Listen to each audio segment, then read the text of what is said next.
পায়ে ব্যথা, ও পায়ে ব্যথা রে। এই ডাল পা নিয়ে আমি আর নড়তে পারছি না। এই বার্ধক্যের ব্যাধি আর যাবে না, এ ছাড়বে না। ও এমন যদি কেউ কাছে থাকতো, যদি একটু হাত ধরে আমাকে বিছানার উপর বসিয়ে দিত, আমি একটু আরাম করতাম। ও হো ও হো হো।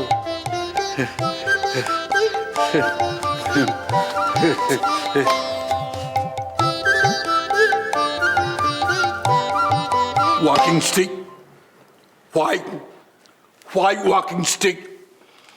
আমি কি বুড়ো হয়েছি নাকি যে আমার লাঠির দরকার? আমার লাঠির দরকার নেই, আমার লাঠির কোনো দরকার নেই।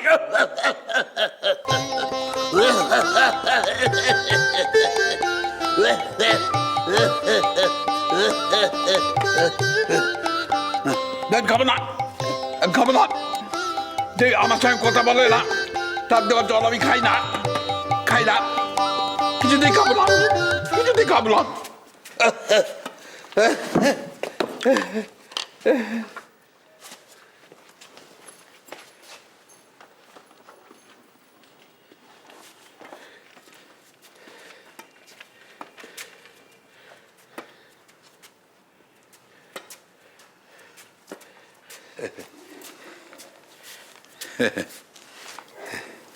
গিন্নি, ও গিন্নি,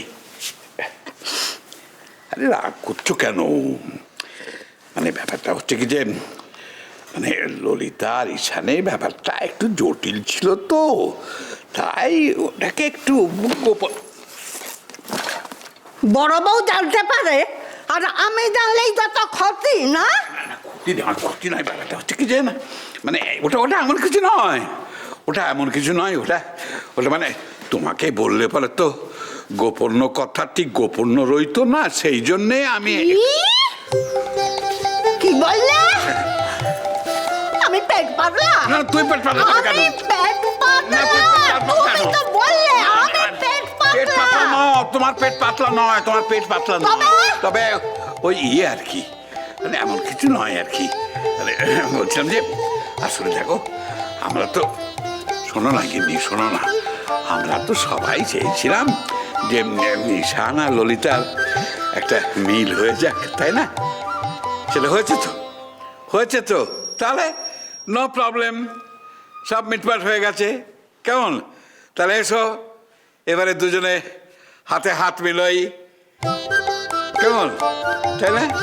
এসো হাতে হাত মিলই, মিলাও, মিলাও হাত, খাওয়াও পান, খাওয়াও পান, তোমাকে খাওয়াও পান। পান দেব না আরো কিছু দেব? দেবে না, না দেব। আর আমার দাদু ভাই মিলমিশ হয়েছে, সেটা সুখের কথা, কিন্তু তোমার মতো নাজুকে বুড়োর সঙ্গে আর কোনো কথাবার্তা নেই, তোমার সঙ্গে ভাব ভালোবাসাও নেই, নেই, নেই।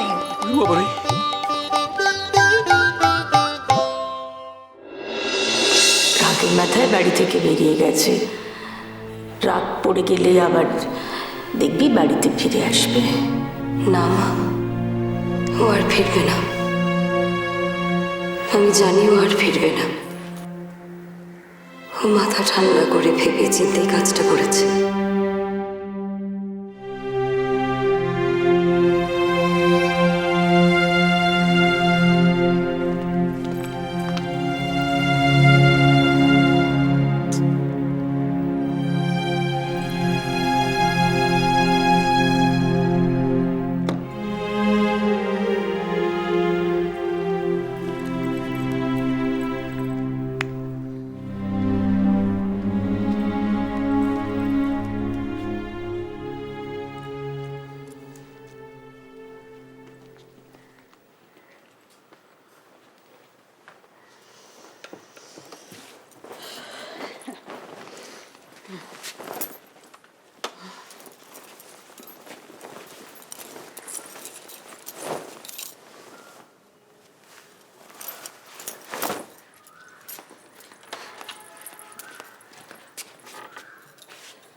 বরবদি,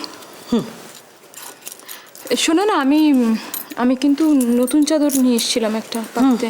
আমি একটু গরমকালে হালকা চাদরের শোবো, ঘুমটা ভালো হবে। আমি চাদরটা পাল্টে নিচ্ছি, তুই যা যা, তুই যা, পাল্টে নিচ্ছি।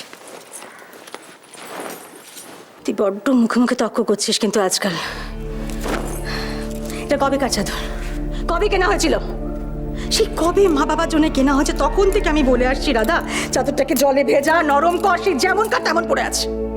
একটা কথা তুই শুনিস না, সারাক্ষণ খালি তক্ষ তক্ষ, মুখে মুখে কোনো কাজে মন নেই তোর।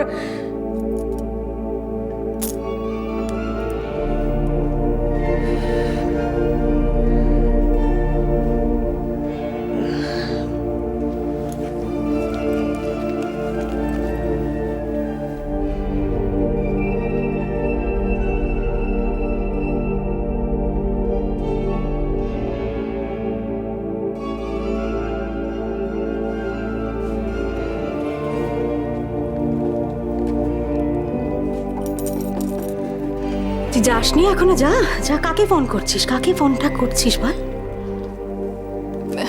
রাইমাকে বরবদি, শোনো না, একটা খোঁজ নিয়ে। কি কনিষ্ক ফিরেছে কিনা? তো কনিষ্ক ফিরলে রাইমা বলতো না, জানাতো না আমাদের? আশ্চর্য, তখন থেকে 2 মিনিট অন্তর অন্তর মেয়েটাকে বিরক্ত করা ভালো লাগে না আমার।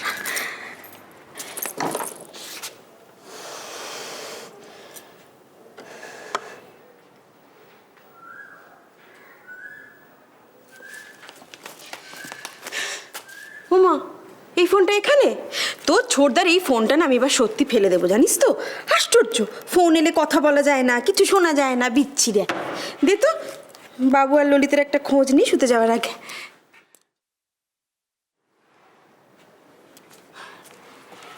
দিদি ভাই, বাবুর নাম্বারটা ধরার চেষ্টা করছি, কথা বলবে?